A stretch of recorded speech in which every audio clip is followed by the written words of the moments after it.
What is the one thing human beings are losing all the time? Time.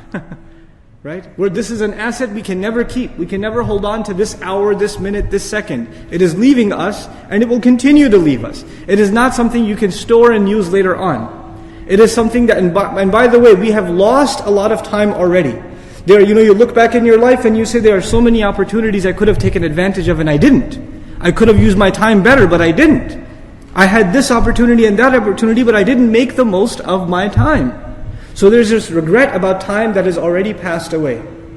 And you should use that regret to transform the way you're going to use your time in the future. But essentially, Allah has tied two things together. The idea of thinking about human loss and He associated that with the passage of time. In other words, how we understand that now in Surat Al-Asr is Allah is bringing time as a witness to something. What is time supposed to witness? That no doubt human beings are immersed in loss. What does that mean? That means many, many, many human beings. And as we study the exact commentary of the Mufassirun, this will become more clear. But to make it very brief and simple right now, for now at least, is the following. You and I, and humanity at large, they run after things.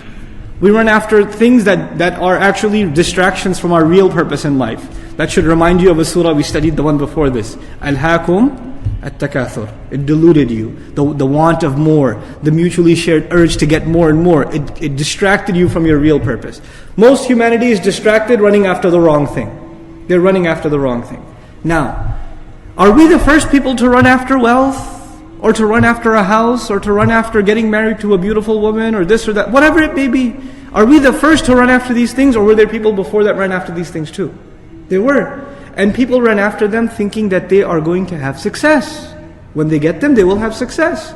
And time, Allah made time a witness that people came and they ran after these things and they failed. And then other people came and they ran after these things and they failed again. And other people came and did the same thing again. Thousands upon thousands of years, hundreds upon hundreds of generations, one after another, the same drama over and over again. And one creation of Allah has been watching it happen. It's witness to this thing over and over again. It's almost as though when it sees our struggles, it says, here we go again.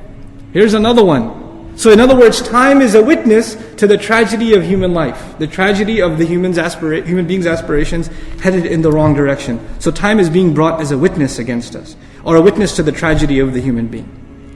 We need to act quickly because the dawn of our life has set upon us. The sunset of our life is at bay. It's around the corner. So we need to act now. It's this idea of time running out, the timer ticking away. That's being captured in just the words Al-Asr. So this last benefit of this oath is a sense of urgency.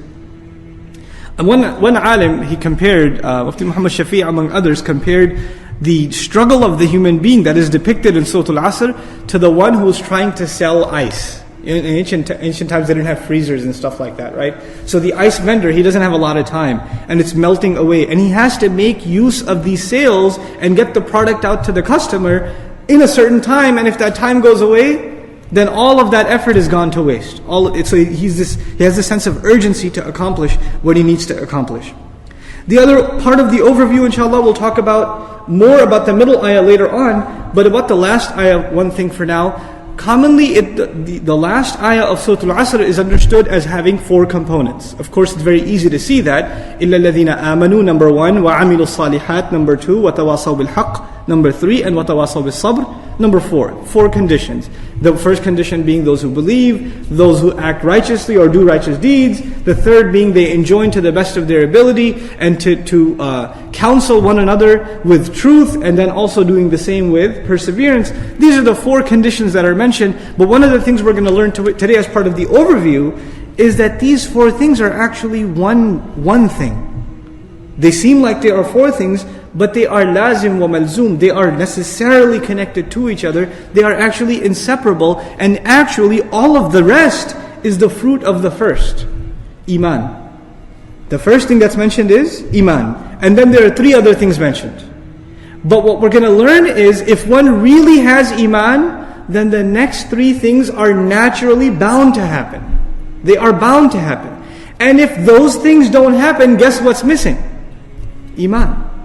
So if one wants to check if they really have iman or not, they can check by the minimal standard of iman set by Surah Al-Asr. What are the consequences of iman? What happens right after iman? Amilu salihat, tawasi bil haqq, tawasi bil sabr. If those things aren't happening, then there's something missing in iman.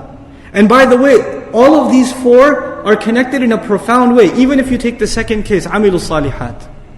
What is after amilu salihat? They act righteously. They enjoin the truth. They don't keep the good to themselves. Now they're enjoying the truth, of which I'm using the cliche translation. The idea of it is to get the truth to others. Tell others to do good too. In other words, if you are truly doing good, it is impossible for you to keep it to yourself. It's impossible. A necessary consequence of that will be you will have to share it with others. That is part of goodness. And then when you do enjoin the truth to others, you will get people that respond to you, and you will get people who hate what you have to say. And when you get people who hate what you have to say, you will necessarily need to develop what? Sabr. You're going to have it. It's a necessary, these are all connected things. One leads to the other, to the other, to the other. And we'll explore more of that as we continue, inshallah ta'ala. This is actually why this surah opens up in most explicit detail these fruits of iman that usually in the Quran are mentioned in one or two terms. Sometimes Allah says, الَّذِينَ آمَنُوا. الَّذِينَ آمَنُوا. That's enough. Because really the rest is what? Fruits of iman. Right? So if you understand iman properly, then the rest is understood. Sometimes He elaborates it a little more and says, الَّذِينَ آمَنُوا وَعَمِلُوا الصَّالِحَاتِ. He'll say two things. But in this surah, He doesn't say two things, He says four things. And if you notice, the last two things, tawasi bil haqq and tawasi bil sabr, are actually deeds in and of themselves. They are deeds. And so, amilu salihat is a deed, amal. And tawasi bil haqq and tawasi bil sabr are also a'mal, amalain. They're both actions too. In other words, what we're learning here is Allah highlighted the two actions. This is what I mentioned last time also. Allah is highlighting the two actions that get overlooked by people when they think about good deeds. The actions that they don't tend to think about when they think about doing good deeds are the ones that are explicitly highlighted, so we understand this is the bare minimum of good deeds that you need to accomplish. That is tawasi bil haqq and tawasi bil sabr included in the discussion. Know that your life is basically on the verge of death. Know that you are on the verge, on the very edge of the end of your life. Just like the sun is about to run out and darkness is about to fall, this life of your world, your worldly life is about to run out, and the death of it is about to fall upon you. Think of it like that, and then you will develop that state of emergency. Anyhow, finally Ibn Kathir rahimahullah says, الزمان الذي يقع فيه حركات بني آدم من خير وشر. This is all time in which the activities of the human being, of the children of Adam have occurred, whether they be good activities or they be bad activities. And by saying good and bad, what he's actually telling us is that the human beings overall, what have they done more of, good or bad? They've done more bad, hence they are in khusr. Time has illustrated that they had opportunity to do both, but they ended up doing more bad than good, so human beings have ended up in loss. By understanding that implication of Asr, what we're learning in Wal-Asr innal insana lafi khusr is human beings are in loss, and the time to change the way they are supposed to do it is right now. This is the time to change immediately. That's one of the benefits of Asr in that word. We are being asked to reflect on time that is dripping away from all of us. We can get lost in the technicalities and the grammatical analysis and the quotes of the Mufassirun, but let's think about how this applies to us. You and I have 24 hours in a day. How many of them are gone in sleep? How many of them are gone in work? How many of them are put into efforts to build our savings, dunya savings, pay the bills, but how much of it is being prepared so we can pay our bills in the akhirah?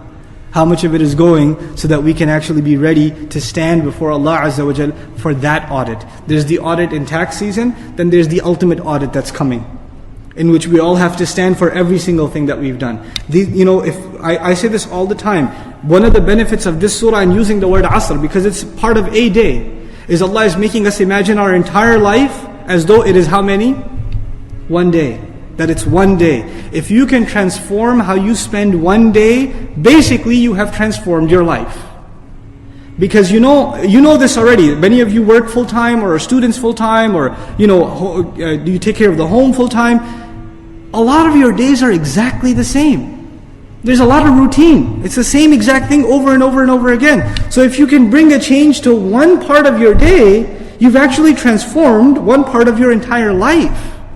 You've transformed an entire part of your life. And that the time to make that change is running out. And my personal advice to you, this is not part of tafsir, just personal advice, we make changes to ourselves in Ramadan. We make those changes. We make changes for Eid. We make changes or break from our schedule on special occasions, at the death of a family member. We make changes on these kinds of special occasions, at the birth of a child, etc., etc. But then we go back to the routine.